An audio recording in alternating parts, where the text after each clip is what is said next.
Selamat datang di channel Cik Gentar, jangan lupa subscribe dan klik tombol loncengnya, agar Cik Gentar bisa tumbuh besar dan tidak jadi anak kecil terus, terima kasih. Bab 890. Sampai kematiannya, senior sekte rahasia surgawi ini tidak sempat berteriak.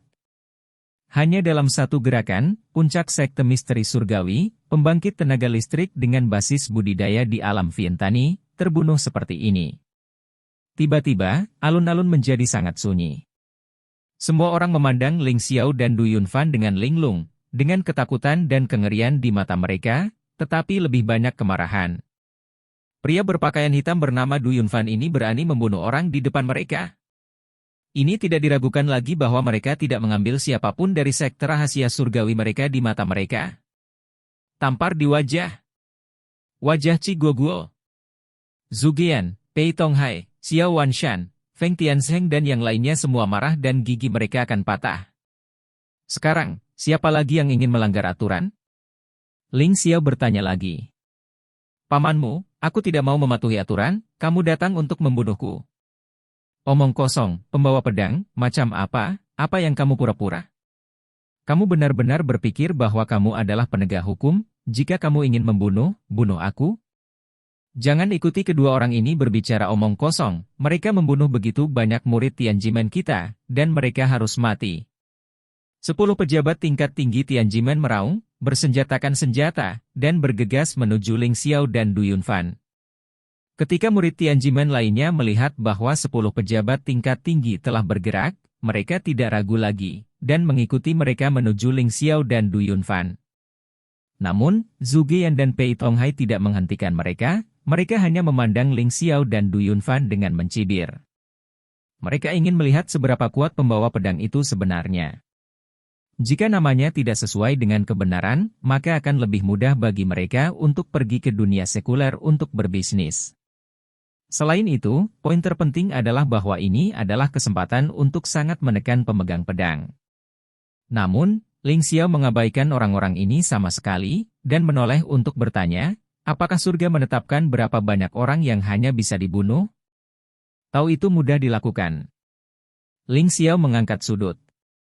Dari mulutnya, mengungkapkan senyum seperti angin musim semi. Namun, ketika Du Yunfan melihat senyum Ling Xiao, kulit kepalanya terasa mati rasa. Orang gila ini berencana untuk membunuh.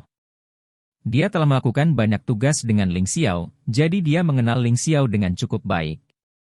Meskipun orang ini memandang Sven, dia cukup gila, dengan niat membunuh yang berat, dan dia gila. Tentu saja, di The Swordsman, tidak banyak orang normal. Lagi pula, semua orang cukup kuat dan merupakan kelompok pembangkit tenaga listrik teratas, jadi mereka semua memiliki kepribadiannya sendiri. Jika bukan karena keberadaan surga, saya khawatir tidak ada yang bisa menahan mereka saat ini. Du Yunfan menggelengkan kepalanya tanpa daya, dan kemudian secara sadar menarik diri dari jarak tertentu. Saat Du Yunfan mundur, Ling Xiao diselimuti ledakan, dan aura tirani menyebar langsung. Matanya berkedip dengan kemegahan biru samar, dan tubuhnya juga diselimuti cahaya, naik ke langit. Gemuruh. Embusan angin menyapu, menerbangkan pasir dan batu, dan seluruh alun-alun dan rumah-rumah di sekitarnya bergetar. Merasakan tekanan dan aura kekerasan ini, Zhu Gian, Pei Tonghai, Xiao Wanshan dan Feng Tianzheng terkejut. Mereka tidak bisa melihat kultivasi Ling Xiao sekarang, dan mereka pikir Ling Xiao menggunakan beberapa metode untuk menyembunyikan kultivasinya, jadi mereka tidak menganggap Ling Xiao terlalu serius. Tapi sekarang, napas Ling Xiao penuh, tetapi mereka masih tidak bisa merasakan tingkat kultivasi Ling Xiao. Dengan kata lain, kultivasi pria di depannya ini kemungkinan besar akan melampaui semua orang yang hadir. Papan catur surga dan bumi, kata Ling Xiao ringan. Dalam sekejap, papan catur biru tua besar muncul di kakinya, menutupi alun-alun dengan radius beberapa ratus meter. 10 senior sekte rahasia surgawi dan ratusan murid sekte rahasia surgawi telah melangkah ke papan catur. Seolah-olah orang-orang ini telah menjadi pion di papan catur. Pada saat ini, Xiao Wanshan tiba-tiba merasakan sesuatu yang salah dan berteriak keras, semuanya, cepat keluar dari papan catur, cepat, cepat. Meskipun semua orang tidak mengerti mengapa Xiao Wanshan meminta mereka untuk mundur, beberapa orang melakukannya. Jadi dan cepat kembali. Tetapi beberapa orang tidak mendengarkan kata-kata Xiao Wanshan sama sekali, tetapi terus menyerang. Beri kamu waktu, kamu tidak lari, jika itu masalahnya, maka mati. Ling Xiao mengangkat sudut mulutnya, dan kemudian mengangkat tangan kanannya. Bida catur biru samar berkedip di ujung jarinya. Tianyuan membunuh permainan, catur terbakar. Dong. Dengan teriakan keras, bida catur itu jatuh dengan keras di papan catur.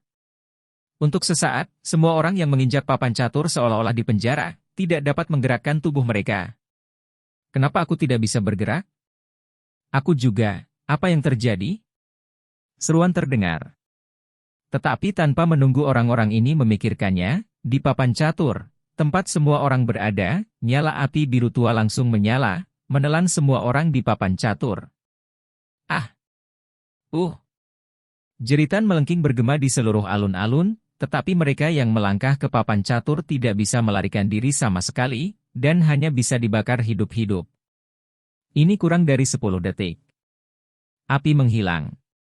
Semua orang melihat ke atas dengan gentar, dan melihat bahwa 7 pemimpin senior Tianjimen, dan lebih dari 300 murid Tianjimen, semuanya jatuh ke tanah, dan tubuh mereka dibakar menjadi minuman bersoda. Namun, karena pengingat Xiao Wanshan, ada 3 pejabat senior sekte rahasia surgawi dan lebih dari 100 murid sekte rahasia surgawi selamat. Tetapi pada saat ini, mereka yang cukup beruntung untuk bertahan hidup merasakan hawa dingin di hati mereka dan gemetar di sekujur tubuh.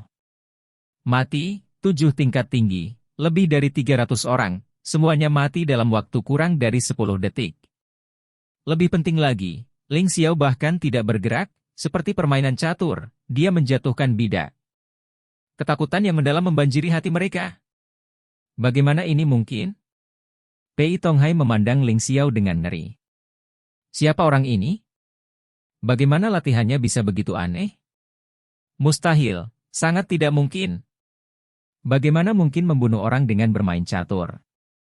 Latihan macam apa? Xiao Wanshan dan Feng Tianzhen juga menatap Ling Xiao dengan ngeri.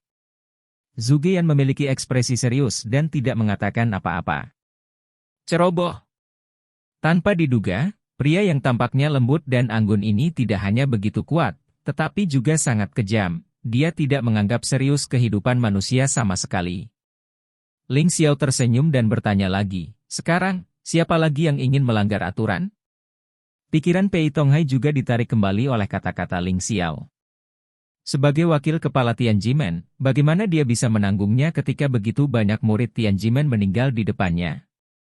Dengan ekspresi mengerikan di wajahnya, dia berteriak dengan marah, bunuh. Bunuh dia. Bunuh dia. Saat dia mengatakan itu, napasnya penuh, dan dia memimpin dalam bergegas menuju Ling Xiao. Bunuh. Murid-murid Tianjimen lainnya mengikuti dan melancarkan serangan untuk membunuh. Pada saat ini, kebencian telah mengalahkan rasa takut di hatiku. Hanya ada satu pikiran di hati mereka, dan itu adalah untuk membunuh Ling Xiao dan Du Yunfan. Tanpa mengucapkan sepatah kata pun, Du Yunfan menunjukkan sosoknya, menyeret penguasa hitam raksasa, dan menyapanya. Tertawa. Penggaris. Raksasa meluncur di tanah, membuat suara gesekan yang keras dan bunga api beterbangan. Pada saat mendekat, Du Yunfan mengangkat penggaris raksasa di tangannya dan membantingnya ke depan. 3.000 ledakan. Desir. Penguasa raksasa meluncur melintasi langit, terbakar dengan api hitam yang meledak, menghancurkan dengan potensi menghancurkan orang mati. Boom. Dengan suara keras, tanah retak lapis demi lapis, dan jurang sepanjang 100 meter langsung terbuka. Lebih dari 100 murid Tianjimen yang bergegas mati seketika. Bab 891. Adapun Pei Tonghai, dia terlempar ke belakang puluhan meter. Meskipun dia memblokir serangan kritis Du Yunfan, dia juga mengalami banyak luka bakar dan darah menetes dari tubuhnya. Pei Tonghai menatap Du Yunfan, dan berkata dengan sungguh-sungguh, menarik, saya tidak menyangka bahwa pengguna pedang peringkat 8 dalam, pria pengguna pedang, akan memiliki kekuatan seperti itu. Tampaknya tidak akan mudah untuk mengalahkannya. Jika kamu tidak menggerakkan kebenaran. Apa? Kalahkan aku? Kamu bisa mencoba, kata Du Yunfan ringan, dan kemudian sosoknya melintas, memegang penggaris raksasa, dan berlari menuju Pei Tonghai. Desir. Kecepatan Du Yunfan sangat cepat. Dalam sekejap mata, dia sudah melewati puluhan meter dan mendekati Pei Tonghai. Dia membanting tanah di bawah kakinya, dengan postur yang kuat, dan melompat ke langit. Saat dia melompat ke udara, Du Yunfan mengepalkan penguasa raksasa dengan satu tangan dan menebas ke arah Pei Tonghai di bawah. Api dari surga yang membara. Desir. Penguasa raksasa itu mengayun ke bawah, dan api hitam meledak seperti api, menyapu langit dan menutupi bumi. Melihat penguasa raksasa menebas, Pei Tonghai terhempas ke tanah, dan kultivasinya di tahap tengah Li Chen meledak. Arai gosip 5 elemen. Arai gosip ungu besar muncul di kakinya. Kota yang menghancurkan. Gemuruh. Dalam sekejap, elemen tanah dalam susunan gosip mengembun menjadi kota yang jatuh, menyelubungi Pei Tonghai di dalamnya. Bang! Penguasa. Raksasa jatuh, dan suara tabrakan seperti hongsong dalu terdengar. Ada gempa bumi besar di alun-alun, dan satu demi satu, lingkaran kaki dan api hitam meledak. Hanya energi yang keluar membuat banyak murid dari sekte rahasia surgawi terbang menjauh. Pei Tonghai mengira dia bisa menahan pukulan Du Yunfan. Namun, ada suara kakak yang retak di telinga. Dia terkejut, mendongak, dan melihat bahwa kota yang longsor ini retak. Apalagi retakannya masih meningkat, seolah-olah akan benar-benar runtuh dalam hitungan detik. Bagaimana ini bisa terjadi? Bagaimana kekuatan bertarung orang ini bisa begitu ganas? Pei Tonghai tidak berani ragu, dia terus mengerahkan ki sejatinya, dan mengeluarkan teriakan mengejutkan dari mulutnya. Stabil seperti sup emas. Dalam sekejap, elemen emas dalam formasi dimobilisasi, menutupi kota tanah longsor yang retak. Saya melihat bahwa Tucheng tampaknya telah menjadi kota emas, dan kekuatan pertahanan telah berlipat ganda lagi. Bagaimana jika pertahanannya diperkuat? Du Yunfan tersenyum menghina, dan ki sejati di tubuhnya terus dimobilisasi lagi. Panjang. Kekuatan. Menindas penguasa raksasa di tangannya meningkat lagi, dan api hitam membakar lebih kuat lagi. Merasa bahwa kekuatan Du Yunfan masih meningkat, Pei Tonghai tercengang karena seluruh tubuhnya akan runtuh. Terlebih lagi, saat penguasa raksasa terus menghancurkan, kota emas yang diselimutinya juga terbuka. Bagaimana ini bisa terjadi? Pei Tonghai ketakutan dan tidak bisa mengerti mengapa dia tidak bisa menahan serangan orang ini meskipun pertahanannya telah ditingkatkan. Dia tidak berani peduli lagi, tetapi langsung memobilisasi ki sejatinya ke puncak, dan memobilisasi semua 5 elemen dalam formasi, dan kemudian meluncurkan serangan balik. Naga air. Api kilin. 1000 pedang mesin. Palu baterai. Boneka Lanfal. Untuk sesaat, ribuan pedang panjang emas meledak dengan suara menusuk menembus udara. Naga air yang mengaum, unikorn api yang mengaum, raksasa tanah longsor yang gila, dan pohon raksasa yang kokoh juga meluncurkan serangan sengit ke Du Yunfan pada saat yang sama. 8 abu yang membara. Mata Du Yunfan melebar, dia mengangkat ci raksasa di tangannya, dan gelombang api hitam meledak ke segala arah seperti ombak yang menderu. Bum bum bum. Serangkaian ledakan menderu terdengar. Ribuan pedang panjang emas, naga air, pohon raksasa, unikorn api, dan raksasa tanah longsor langsung dihancurkan dan dibakar ke tanah, dan mereka tidak bisa menghentikan serangan Du Yunfan sama sekali. Mati! Du Yunfan mengepalkan kedua tangan penguasa raksasa itu, dan mengayunkannya dengan panik ke arah Pei Tonghai lagi. Ledakan! Kota emas yang diselimuti Pei Tonghai benar-benar hancur.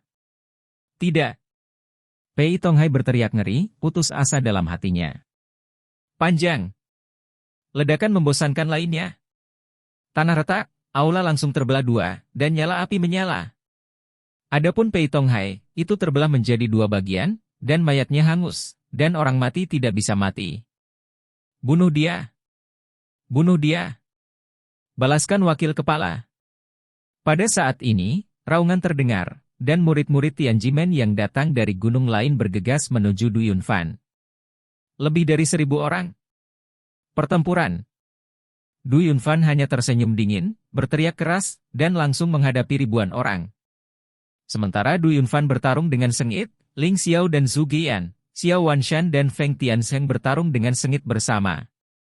Karena kekuatan Ling Xiao terlalu kuat, Zhu Geyan, Xiao Wanshan dan Feng Tianzheng tidak memegang tangan mereka, dan kekuatan tempur terkuat pecah. Namun, bahkan jika mereka bertiga bergabung, mereka masih tidak bisa mengalahkan Ling Xiao.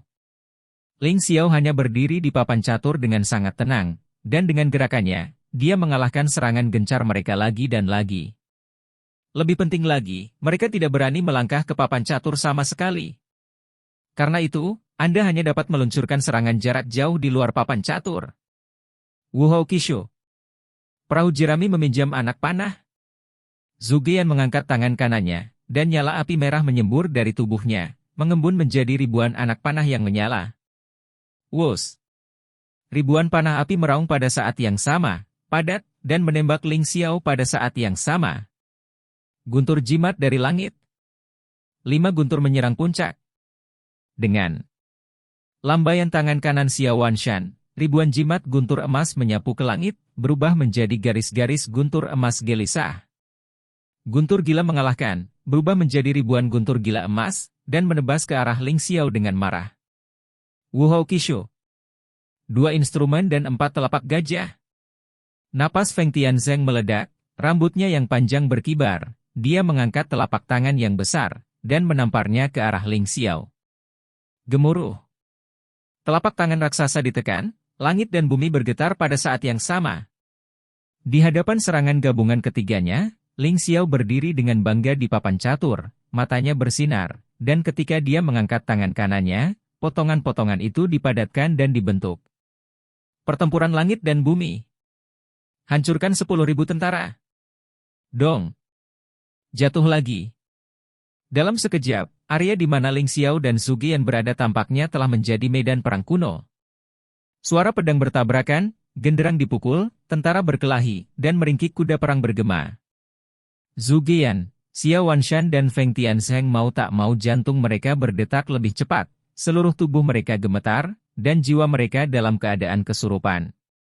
Mereka selalu merasa bahwa mereka bertiga dikepung oleh ribuan pasukan, seolah-olah mereka akan mati di medan perang di detik berikutnya. Stabilkan pikiranmu, jangan diganggu oleh orang ini. Teriak Zhu Geyan, memaksa dirinya untuk tetap tenang. Xiao Wanshan dan Feng Tianzheng juga bergegas untuk melawan. Namun, hal berikutnya yang membuat Zhu Geyan dan ketiganya semakin ketakutan terjadi. Saya melihat bahwa di sekitar Ling Xiao, di udara dan di tanah, tentara yang tak terhitung jumlahnya memegang pedang, pemanah, dan jenderal menunggang kuda tinggi, kental dan terbentuk, agung, dan semangat juang mendidih. Puluhan ribu, mengejutkan. Lebih penting lagi, para prajurit dan jenderal ini sangat nyata sehingga mereka sama sekali tidak seperti ilusi. Ketiga Zhu Geyan tercengang, tidak dapat memahami apa yang mereka lihat. Pertempuran. Ling Xiao mengarahkan tangan kanannya ke depan, seperti seorang komandan yang memimpin ribuan pasukan. Bab 892. Satu pesanan. Semua panah ditembakkan. Wus. Ribuan anak panah ditembakkan, menargetkan Zhu Geyan, Xiao Wanshan dan Feng Tianzheng. Selain itu, selain tembakan puluhan ribu anak panah, puluhan ribu tentara dan jenderal yang menunggang kuda juga meluncurkan serangan pada saat yang sama. Bum bum bum. Semburan dampak yang menghancurkan bumi terdengar di langit dan terdengar di alun-alun. Di langit dan di tanah, cahaya berkedip, energi hanyut, dan seluruh langit malam seterang siang hari. Ribuan panah api yang ditembakkan oleh Zhu Geyan langsung hancur. Ribuan jimat guntur emas yang ditembakkan oleh Xiao Wanshan juga semuanya runtuh dan menghilang ke langit. Adapun telapak tangan raksasa yang dipukul Feng Tianzheng, itu tidak mendekati Ling Xiao sama sekali, dan itu langsung hancur. Di hadapan ribuan pasukan, momentum ini telah membuat Zhu Geyan dan mereka bertiga takut. Selain itu, mereka bertiga tidak punya waktu untuk melakukan serangan balik sama sekali, mereka hanya bisa memadatkan perisai energi yang menyebalkan untuk bertahan secara pasif. Ledakan. Dong dong dong. Prajurit yang memegang pedang dan prajurit yang menunggang kuda dengan ceroboh menabrak mereka bertiga. Namun, tidak peduli seberapa kuat pertahanan mereka bertiga, mereka tidak dapat menahan aliran tabrakan yang stabil ini. Dalam waktu kurang dari 1 menit, perisai yang menutupi mereka bertiga rusak. Zhu Geyan menggertakkan giginya dan berkata, kekuatan orang ini terlalu kuat. Jika hanya bertahan, itu tidak akan bertahan lama sama sekali. Serangan balik, kita harus melakukan serangan balik. Setelah berbicara, Zhu Geyan langsung mengerahkan ki sejatinya secara ekstrim. Ah! Zhu Geyan meraung liar, dan melambaikan tangan kanannya dengan tajam. Wuhou Kishu. Membakar sinye. Woa! Gelombang api melonjak, meliputi area seluas 100 meter, dan menghanyutkan mengamuk ke arah para prajurit dan jenderal yang menyerbu. Tongtian Ice Jimat. Pedang beku. 5 elemen 8 trigam arai. Langit runtuh. Xiao Wanshan dan Feng Tianzeng tidak ragu-ragu dan meluncurkan serangan balik satu demi satu. Wus! Ribuan pedang beku meraung, menghancurkan para prajurit dan jenderal yang bergegas membunuh dalam jumlah besar. Gemuruh. Bumi robek dan runtuh, dan batu-batu besar jatuh dari langit, menutupi dan menelan para prajurit dan jenderal yang bergegas. Mereka bertiga mengeluarkan jurus pamungkas mereka pada saat yang sama, dan kekuatan penghancur mereka cukup menakutkan. Melihat sejumlah besar tentara dan jenderal menghilang, Zhu Geyan dan ketiganya sangat gembira. Zhu Geyan mendengus dingin dan berkata dengan bangga, bagaimana jika ada ribuan pasukan? Jika kita bertiga bergabung, kamu tidak dapat membantu kami. Benarkah? Ling Xiao tersenyum ringan, apakah kamu benar-benar apakah ini akhirnya? Setelah berbicara, Ling Xiao mengangkat tangan kanannya lagi, memadatkan bidak catur. Situasi perang di langit dan bumi. Dari ketiadaan. Dong. Jatuh lagi. Dalam sekejap, para prajurit dan jenderal yang telah menghilang dipadatkan dan dibentuk kembali, dan melancarkan serangan yang lebih keras ke arah ketiga Zhu Geyan. Melihat adegan ini, mereka bertiga ngeri dan gemetaran.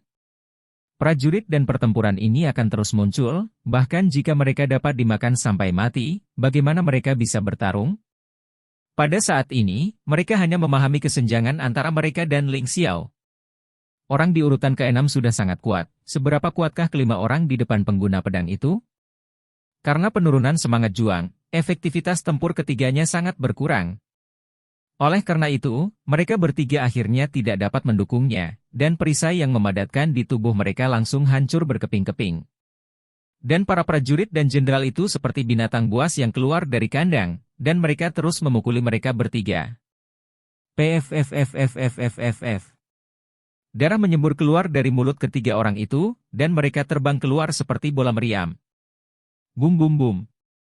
Mereka bertiga menabrak dinding aula, seluruh aula runtuh, dan debu berguling. Ketika debu tebal hilang, mereka melihat Zhu Geyan, Xiao Wanshan dan Feng Tianzeng terbaring di atas tumpukan reruntuhan, berlumuran darah, mendesis dan meratap, tidak mampu berdiri. Untuk sesaat, para murid Tianjimen yang mengepung Du Yunfan melihat pemandangan ini, dan mereka tercengang. Berhenti bertarung, kami tidak akan bertarung. Kami menyerah. Menyerah. Ratusan murid Tianjimen lainnya, yang kepercayaan dirinya telah runtuh, tidak berani bertarung lagi. Bagaimanapun, wakil kepala Pei Tonghai sudah mati, dan bahkan Zhu Geyan, Xiao Wanshan dan Feng Tianzeng telah dikalahkan, bagaimana mereka bisa berani melanjutkan pertempuran? Jika Anda bertarung lagi, Anda pasti akan musnah. Melihat orang-orang ini telah menyerah, Du Yunfan tidak repot-repot membunuh lagi, tetapi berjalan ke sisi Ling Xiao.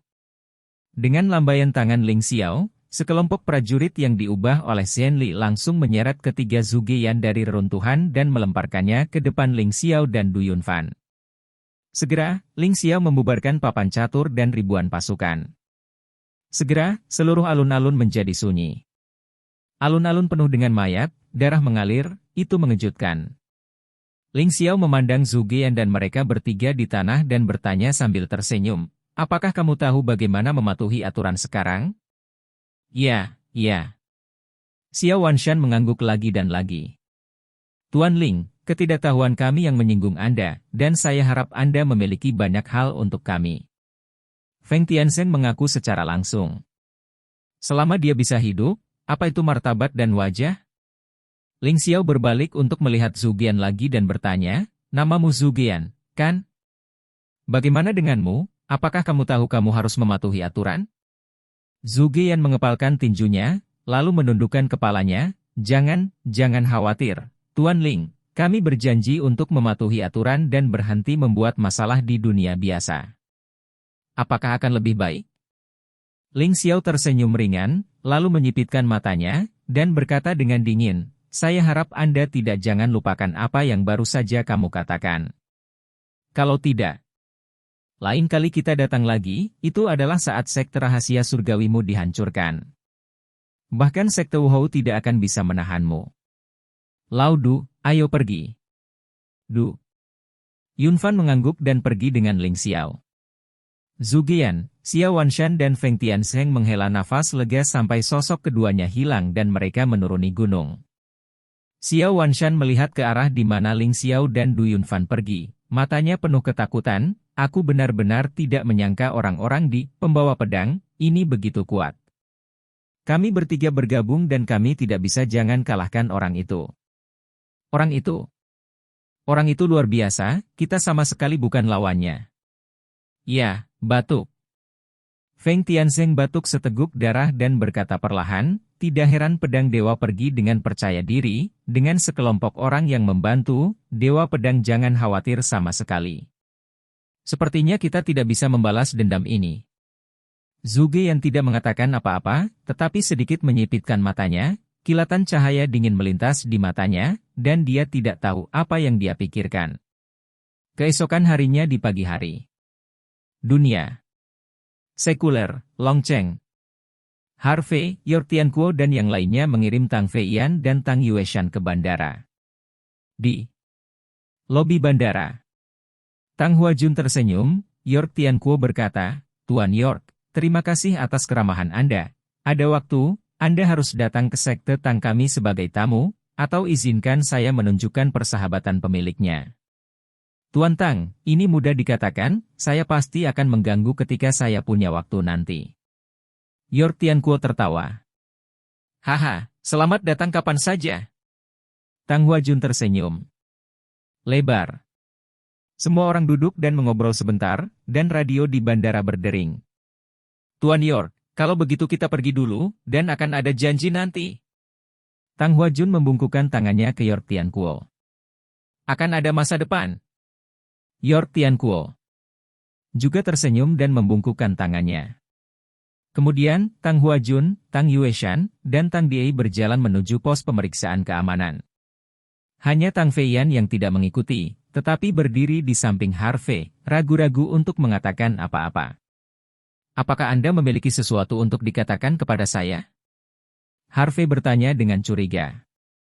Bab 893. Wajah cantik Tang Feiyan memerah, dan dia berbisik, bajingan kecil, aku pergi. Baiklah, lalu apa? Harvey merasa bahwa wanita itu agak aneh, bukankah dia hanya ingin pergi, mengapa tersipu? Apakah kamu tidak punya sesuatu untuk dikatakan kepadaku? Tang Feiyan menatap Harvey, matanya yang indah tampak bersinar. Harvey memikirkannya dengan serius, dan kemudian berkata, hati-hati. Hanya itu yang ingin kamu katakan padaku?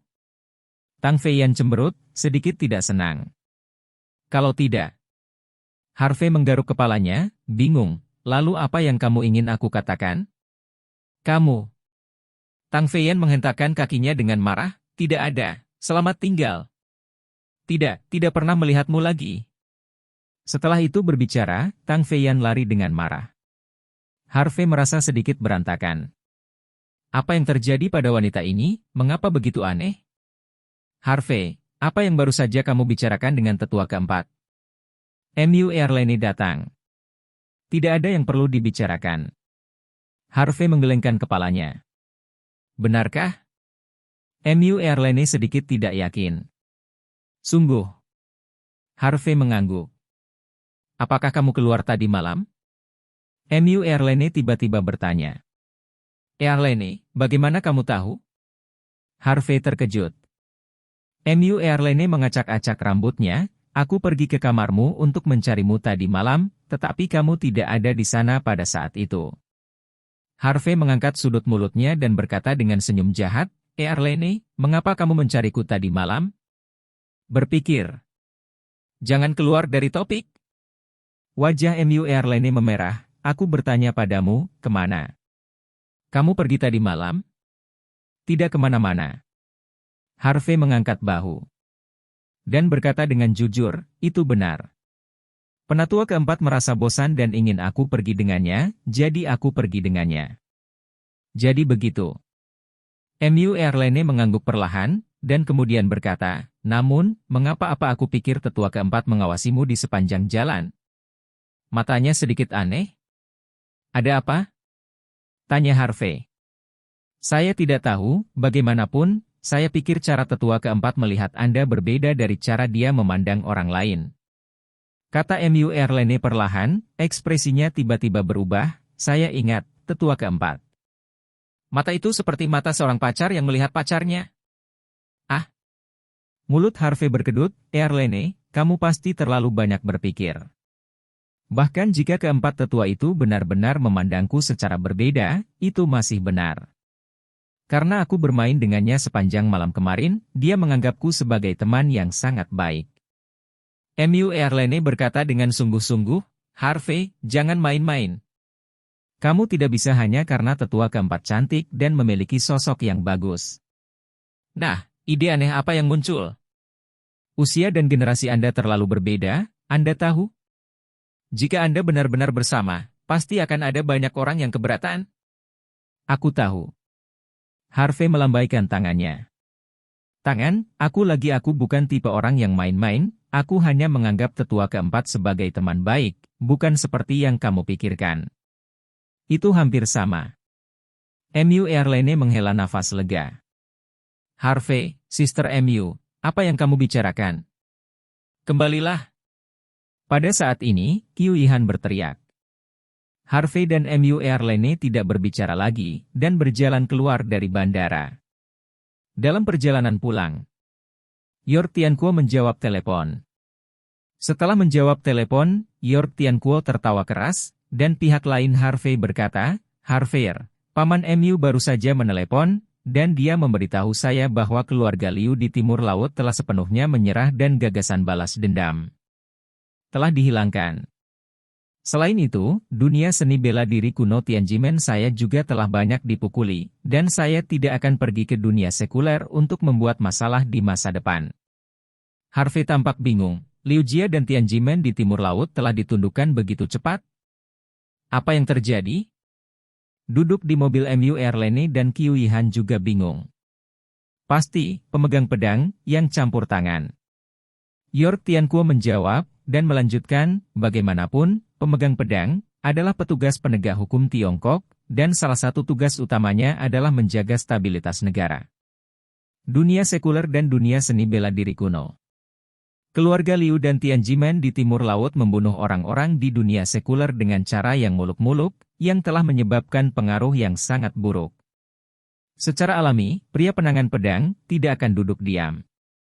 Selain itu, dengan gaya, pria penangan pedang, dalam melakukan sesuatu, saya takut mengandalkan kekuatan mutlak mereka menekan mereka.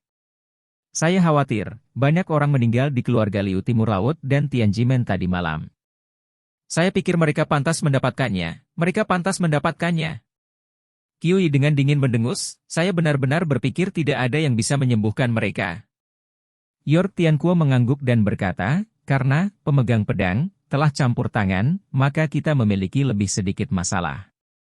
Harvey hanya berkata dan tidak mengatakan apa-apa lagi. Namun, dia lebih tertarik pada penangan pedang. Meskipun dia telah melihat 3 dari pembawa pedang, Liu Qingshan, Ji Qianying, dan Du Yunfan, ada 7 orang lain yang belum dia temui. Secara khusus, jalan surga yang misterius dan tak terduga membuatnya sangat tertarik. Tampaknya pengguna pedang benar-benar tidak mudah, dengan hanya 10 orang, ia dapat menekan sekolah seni bela diri kuno. Jika ada kesempatan di masa depan, alangkah baiknya jika saya bisa bertemu dengan mereka dan meminta saran. Membandingkan dengan orang yang begitu kuat juga dapat banyak membantu dalam latihan seni bela dirinya. 3 hari telah berlalu dalam sekejap. Selama 3 hari ini, Harvey, Mu Erlene dan yang lainnya telah tinggal di Longcheng. Harvey juga memanfaatkan waktu ini untuk menemani ayah dan dua bibinya. Tentu saja, dalam 3 hari terakhir, Harvey juga memberikan beberapa petunjuk bagus untuk Jianhen dan Kuang Dao, dan dia telah mengajar Chen Ruoyu untuk berlatih bajikuan. Kabar baiknya adalah Jianhen dan Crazy Blade telah memasuki alam Vientani, kultivasi Chen Ruoyu juga telah memasuki alam Vientani pertengahan, dan bahkan kekuatan Tang Daoquan telah meningkat banyak. Hari keempat adalah hari Sabtu. Setelah makan siang, Harvey dan Mu Erlene mengucapkan selamat tinggal pada York Tianquo dan meninggalkan Longcheng. Harvey dan Mu Erlene kembali ke Aurous Hills, karena kamar dagang Cloud masih memiliki banyak hal untuk ditangani, dan Qiu Yihan kembali ke kota Hong Kong di Provinsi Guangdong Barat. Ketika kami tiba di Aurous Hills, sudah lebih dari jam 5 sore. Karena Harvey memanggil Zhao Tianxun sebelum naik ke pesawat, jadi ketika dia keluar dari pintu keluar, Zhao Tianxun membawa seseorang untuk menjemputnya. Dalam perjalanan kembali ke Hinya Club, Harvey bertanya, "Tianxun, bagaimana luka Wang Qi dan Sang Mang?" "Hampir sembuh. Dokter mengatakan bahwa dalam beberapa hari, mereka akan keluar dari rumah sakit," jawab Zhao Tianxun. Harvey mengangguk, "Bagaimana kemajuan menaklukkan kamar dagang serigala salju dan kamar dagang Falcon?" Zhao Tianxun menjawab sambil tersenyum, tanpa dukungan. "Tang Men, kamar dagang serigala salju tentu saja bukan lawan kita. Ada beberapa kendala, tapi itu bukan masalah besar. Tidak akan lama sebelum properti kamar dagang Suelang akan diambil alih oleh kita." "Bagus." Harvey mengangguk puas, lalu tersenyum dan berkata, "Tianxun, saya khawatir itu tidak akan lama. Seluruh tanah Shenzhou dapat bersaing dengan kamar dagang 5 naga, hanya kamar dagang bergerigi. Di masa depan, Anda akan mengambil kendali penuh dari kamar 5 naga. Commerce, dan saya yakin Anda akan dapat melakukannya dengan baik." "Saudara Harvey, saya tidak akan mengecewakan Anda." Zhao Tianxun mengangguk penuh semangat. Namun, Zhao Tianxun tiba-tiba memikirkan sesuatu dan bertanya, "Ngomong-ngomong, Saudara Harvey, bagaimana kita akan bergaul dengan kamar dagang bergerigi di masa depan?" Bab 894. Harvey tidak ragu-ragu dan menjawab, "Kami kamar dagang Wulong dan kamar dagang bergerigi akan selalu berteman." Zhao Tianxun sedikit mengernyit, "Saudara Harvey, bahkan jika kami menganggap kamar dagang bergerigi sebagai teman, adinatadainya kamar dagang bergerigi tidak menganggap kita sebagai teman. Apa yang harus kita lakukan? Setelah 2 kamar dagang kita berselisih, itu tidak akan berakhir dengan baik." Kekhawatiran saudara Zhao bukan tanpa alasan. Mu Erlene mengerutkan kening, "Setelah itu semua, tidak ada kehidupan abadi di dunia ini. Musuh tidak memiliki teman abadi, hanya kepentingan abadi. Bagaimana jika Jagat Merchant Society tidak dapat mentolerir kita dan mereka ingin memotong kita?" "Tidak." Harvey gemetar kepalanya, Tuan Tiger adalah pria yang berani. Dia memiliki hati yang besar, bagaimana mungkin dia tidak mentolerir kita? Jika Lord Tiger tidak memperlakukan kita sebagai teman, lalu mengapa dia terus membantu pengembangan kamar dagang 5 naga? "Tuan." Harimau secara alami tidak bisa berkata-kata. Zhao Tianxun mengangguk dan berkata dengan sungguh-sungguh, "Namun, sulit untuk mengatakan apakah orang lain di kamar dagang bergerigi juga menganggap kita sebagai teman." "Oh." Harvey menyipitkan matanya. "Bagaimana Anda mengatakan ini?" Zhao Tianxun menjawab, "Saya mendengarnya di kamar dagang bergerigi. Banyak orang bersikap bermusuhan terhadap kami. Mereka mengatakan bahwa kamar dagang 5 naga kami berkembang hanya dengan mengandalkan kamar dagang bergerigi mereka. Commerce. Selain itu, banyak orang menyarankan kepada Lord Tiger bahwa kita harus menghancurkan fondasi kita saat ini ketika fondasi kita tidak stabil. Kami adalah kamar dagang Wulong. Namun, karena proposal itu ditolak oleh Raja Harimau, kami tetap menjaga hubungan persahabatan dengan kamar dagang bergerigi. Tetapi, jika Raja Harimau turun tahta nanti dan ketua baru mengambil alih, saya khawatir akan sulit untuk mengatakannya di masa depan. Selain itu, Saya mendengar bahwa Tuan Harimau memang memiliki ide untuk turun tahta sekarang. Tuan Tiger ingin turun tahta? Ekspresi Mu Erlene berubah. Harvey, ini masalah yang sangat serius. Kita harus memikirkannya. Harvey menoleh dan melihat keluar jendela, tenggelam dalam pikirannya. Bahkan, dia juga mempertimbangkan bagaimana kamar dagang lima naga dan kamar dagang bergerigi rukun. Di masa lalu, karena checks and balances Nanmen, kamar dagang Suelang, dan kamar dagang Falcon, kamar dagang bergerigi tidak dapat memperhitungkan kamar dagang Wulong. Namun, sekarang gerbang selatan, kamar dagang Serigala Salju, dan kamar dagang Falcon telah dihancurkan satu demi satu, perhatian kamar dagang bergerigi secara alami beralih ke kamar dagang lima naga. Bagaimana bergaul dengan kamar dagang bergerigi telah menjadi masalah. Ketika Lord Tiger berkuasa, kamar dagang bergerigi masih akan menganggap kamar dagang Wulong sebagai teman, tetapi bagaimana jika Lord Tiger pensiun?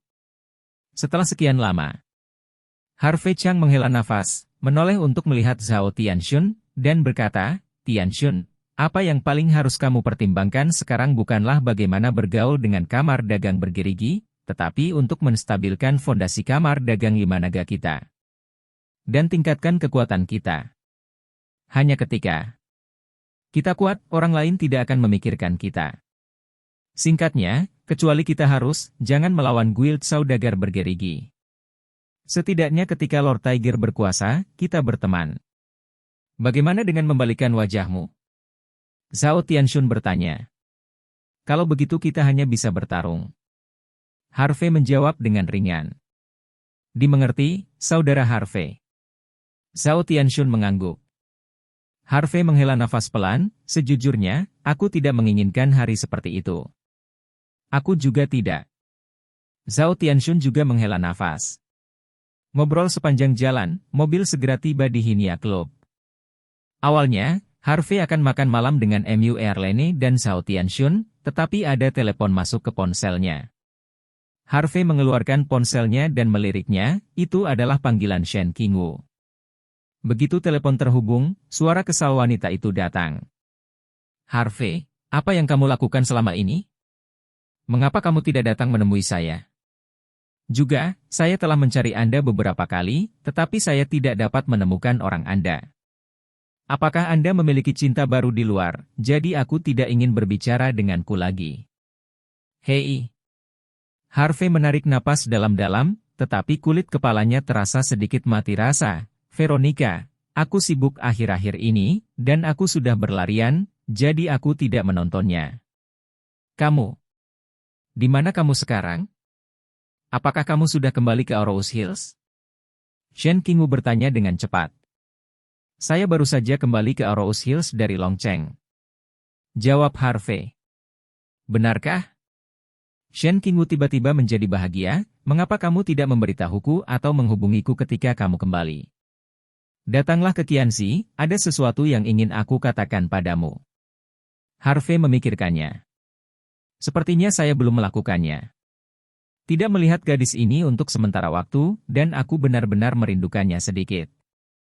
Selain itu, dia adalah ketua Qianxi, tetapi dia tidak peduli tentang apapun, itu benar-benar sedikit memalukan bagi seorang wanita. Jadi Harvey mengangguk dan setuju, oke, aku akan datang sekarang. Setelah menutup telepon, Harvey menyapa Mu Erlene dan yang lainnya, lalu mengendarai Porsche Mu Erlene ke perusahaan Qianxi. Setelah tiba di perusahaan Qianxi, Harvey memarkir mobilnya di tempat parkir bawah tanah dan naik lift ke lantai atas. Karena itu adalah waktu tidak bertugas, saya bertemu banyak karyawan perusahaan di sepanjang jalan. Semua orang menyapa Harvey dengan hormat ketika mereka melihat Harvey. Lagi pula, semua orang tahu milik perusahaan Qianxi. Setelah beberapa area kantor, Harvey datang ke pintu kantor presiden. Harvey mengangkat tangannya dan mengetuk pintu. Masuk. Suara familiar seorang wanita datang dari dalam. Harvey mendorong pintu hingga terbuka dan masuk. Berjalan ke kantor, dia melihat Shen Qingwu duduk di belakang mejanya dan membolak-balik dokumen. Mungkin karena dia sudah lama tidak bertemu, dan ketika dia melihat seorang wanita lagi, Harvey kagum, dia merasa bahwa wanita tampaknya menjadi lebih cantik, dewasa, dan intelektual. Wanita itu mengenakan kemeja putih di bagian atas dan rok profesional ramping abu-abu muda di bawahnya, kakinya terbungkus sutra hitam, memperlihatkan sedikit pesona rendah hati. Setelan profesional ramping dengan sempurna menguraikan sosok wanita yang halus dan anggun seperti rasio emas.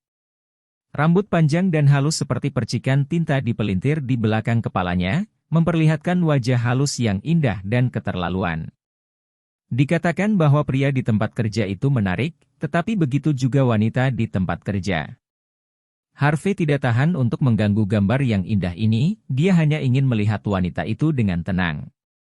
Sejujurnya, pada saat ini, Harvey tergerak.